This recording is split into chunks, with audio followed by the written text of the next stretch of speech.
Very much. Good afternoon, everyone. Welcome to this press conference convened by the Minister of Interior and National Administration with the representation of the National Police Service present and the ministry here present, represented by the PS and myself. On Wednesday of the 25th of June 2025, Kenya witnessed scenes of profound pain and violence in the name of the right to peaceful assembly. True peaceful protests, free of expression and picketing, are enshrined in our Constitution and specifically in Article 37. As the Cabinet Secretary responsible for your security, I address the nation today with heavy heart. Let me, right from the outset, express my deepest sympathy to every Kenyan who endured suffering during yesterday's protest. To the families of those who suffered harm, both members of public and security personnel who bore the brunt of violence, and those whose livelihoods were shattered, your needless pain is our collective sorrow.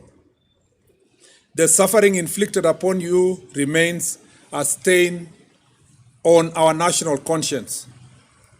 What unfolded yesterday was not a protest. It was terrorism disguised as dissent. There was no peaceful demonstration. It was riots, chaos, and anarchy.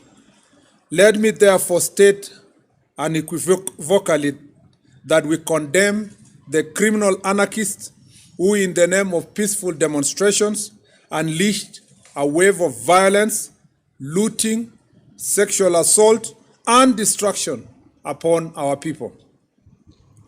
More than 10 Kenyans were killed.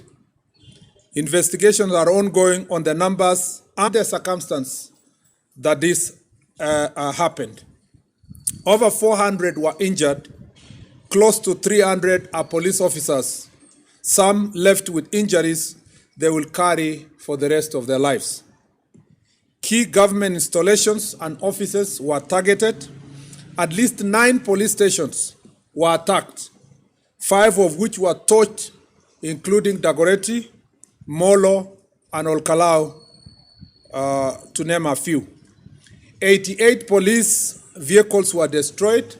A total of 27 national and county government vehicles were destroyed, and 65 civilian vehicles parked in various police stations, including a school bus, were burnt. The criminals were aiming at the officers on duty. They were after guns in the armories and the police uniforms. 5 firearms were stolen in Dagoretti Police Post, Kiambu County, while 4 were burnt at Kashui Police Post by the very criminals who hid behind the pretense of a peaceful protest. Government offices, including courts, national government and county governments offices, were looted and burnt. Businesses worth billions of shillings were massively looted. The criminals targeted kiosks, supermarkets, electronic shops, hotels, and restaurants, among others. I have just come this morning from inspecting some of the looted businesses in the bus station, OTC, Nyamakima, and it is very painful. I met young hustlers, older hustlers, women, young men, youth, and different cadre of business people who were actually shedding tears as they explained to us the suffering they have gone through, with the entire businesses being wiped.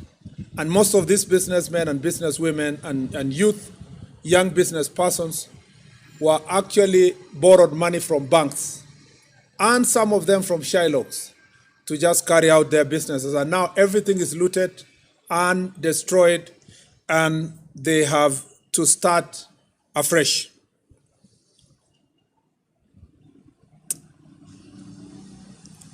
I need to note also that just like government infrastructure, business and residential premises were burnt, including the one owned by Catholic Church in Embu County. Critical infrastructure such as roads, railway, electricity, and water infrastructure were vandalized. Also of great concern to us, and as though it's pointed to the motive of the protest, is that the organizers targeted the homes and businesses of elected leaders who support government, including the homes and the business of the National Assembly Majority Leader Kimani Ichung'wah, Molo MP Kimani Kuria, Mathira Member of Parliament Eric Wamumbi, Kieni Member of Parliament whose home and supermarket was also targeted, Joroge Wainaina, MP of Mbere, whose business premises and home was also targeted, Engineer Bernard Muriuki, and Laikipia East MP Mwangi Kiunjuri, among others, including a number of MCAs. This was not just violence. It was an orchestrated campaign of terror, an assault on our people, our constitution, our institutions, our values, and the very soul of this republic. What was billed as a peaceful protest was in truth a calculated disguise, a coordinated descent into chaos marked as civic expression. Beneath the banner of democratic rights, we witnessed a well-orchestrated campaign of political violence. What happened was not spontaneous. It was not random. It was deliberate. It was coordinated. It was funded, and it was premeditated and politically instigated. The mobilization along Kiambu, it is time to take out power and occupy properties of politicians and civilians allied to government and innocent civilians who were of Nairobi. And watch the goons and Kasa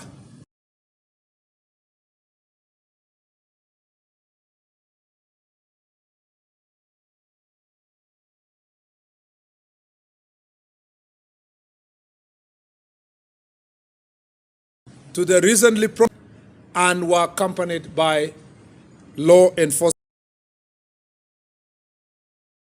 officers. This is what was in Article 37 of our Constitution.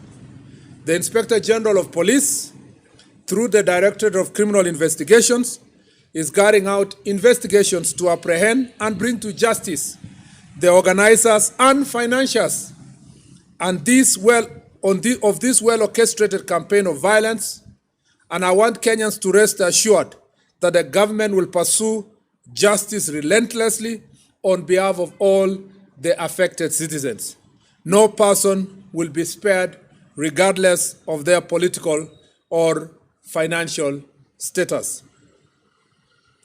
I know it's been promised before that every time such violence is meted on citizens in the name of protesting, promises have been made before that criminals will be charged. I want to say, for avoidance of doubt, that the Inspector General of Police will follow the Constitution to the letter, and all these criminals will be arrested and investigated. I must say that sitting here in the command center yesterday, I managed to see some of those videos and cameras that have picked some of these criminals.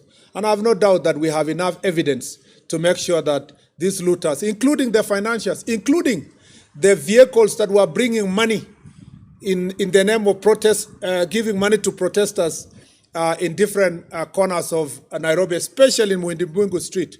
I believe that those criminals will be arrested, they will be charged. Those who stole guns from Dagoretti police station, and those who torched police stations and people's houses, people's businesses, looted them. We are going to have to do a very massive mop up so that we can be able to arrest them. But it is important to note that the wheels of justice don't only depend on the police. It's also important for us to appreciate that the judiciary have a very important responsibility to protect the citizens of this republic. More often than not, every time this situation happens, Either these protesters are given very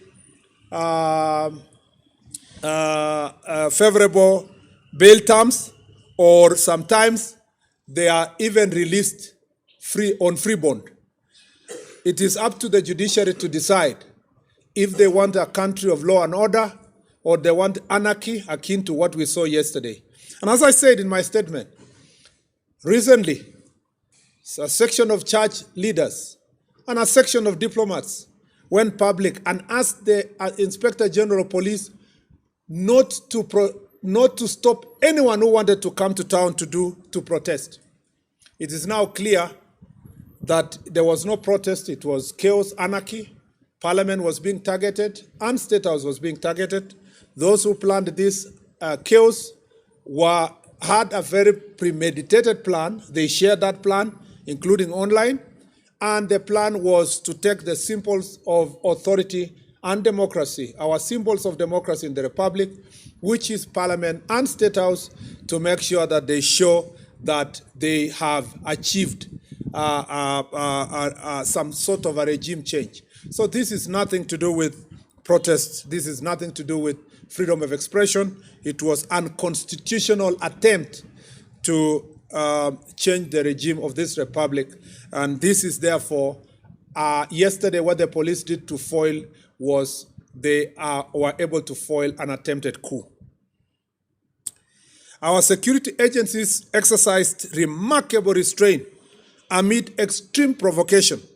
I want to say this to the brave officers injured while protecting Kenyans' property, key installations, including Parliament, Judiciary, and State House, against rioters and no doubt hired thugs. We feel your pain and sacrifice that embody the truest expression of patriotism. It is now urgent for us as a nation. I just wanted to say before I read my last paragraph that I know that no church member, and I repeat, there will be no bishop, neither Catholic nor Anglican or any other church leader who will come public to defend the police. I know that for sure. Nobody will speak about how the police were attacked, injured, and suffered immense pain as a result of the various. Nobody will do so. I also know that no diplomat will come to public to defend our police because it is not in their interest for Kenya to be a safe nation and to be a prospering country with full democracy. All those people would prefer anarchy, chaos, at the expense of peace. And since there is no one who is going to defend our police officers, I want to speak authoritatively here. I thank you, our police officer, for a job well done against the extreme provocation. And some police stations were attacked by thugs. And their mission was just to get the guns and police uniform. And I can see some of these boys on TikTok. They are wearing police uniform, calling themselves sergeants, and that they have taken over power. Make no mistake, we will come for you, and we will come hard. It doesn't matter the noisemakers, doesn't matter those who are calling us names.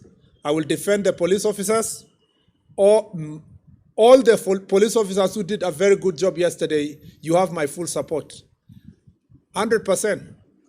Even if you need a lawyer or you need anything, you have my back, and you have the back of this ministry, and I have your back actually, and I have your back, and the ministry has your back, and the government has your back. If you are a police officer and you are being threatened with some character saying that you committed any excesses, there is no police officer who committed any excess yesterday. Police officers foiled a coup, and they deserve our defense. They don't carry guns as toys. When you threaten a police officer, you want to kill them. When you target an armory in a police station, when you steal guns, when you ban guns, when you ban a police station, you want us to celebrate you and bring you a birthday cake.